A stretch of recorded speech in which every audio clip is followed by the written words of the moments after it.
ప్రధాన కార్యదర్శి ఆంధ్రప్రదేశ్ రైతు సంఘం.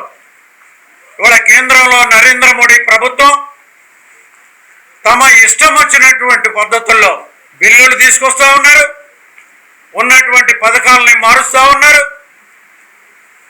అసలు ఎవరితో సంప్రదించకుండా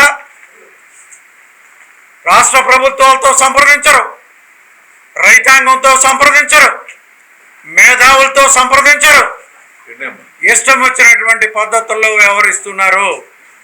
ఇది ఏ ప్రభుత్వానికి మంచిది కాదు. పోగాలం దాపురించినటువంటి వాళ్ళు మాత్రమే ఇట్లాంటి దుందుడుకు చర్యలకు పూనుకుంటారు. ఇవాళ జాతిపిత మహాత్మా గాంధీ పేరుతో ఉన్నటువంటి జాతీయ గ్రామీణ ఉపాధి హామీ పథకాన్ని పేరు మార్చడం అంటే, సాహసించడం అంటే ఇవాళ ఈ దేశంలో ఉండేటువంటి ప్రజానీకాన్ని అవహేళన చేసినట్టు. మహాత్మా గాంధీ తాను ఈ దేశం బాగుండాలంటే, ఈ దేశ భవిష్యత్తు బాగుండాలంటే గ్రామ సీమలు ముఖ్యం అన్నారు. గ్రామ సీమలు అభివృద్ధి చెందేటువంటి పద్ధతుల్లో ఉన్నటువంటి ఈ జాతీయ ఉపాధి హామీ పథకం ఇవాళ నిర్వీర్యం చేయటానికి, అంటే గ్రామీణ ఆర్థిక వ్యవస్థని చిన్నాభిన్నం చేసేటువంటి పద్ధతుల్లో ఇది రూపకల్పన చేయబడతా ఉంది.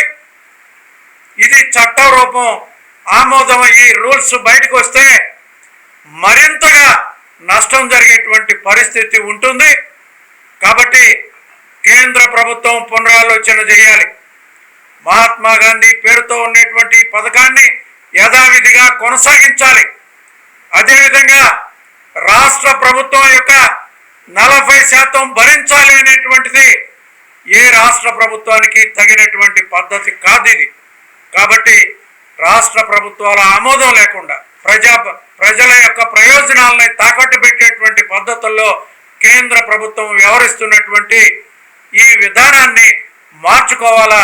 ఆ రకంగా మరి ఈ పథకాన్ని పునరాలోచన చేసి సరైనటువంటి పద్ధతుల్లో అమలు చేయాలా ఉన్నటువంటి దాన్ని ఉన్నట్టుగా అని చెప్పి కోరుతా ఉన్నాను.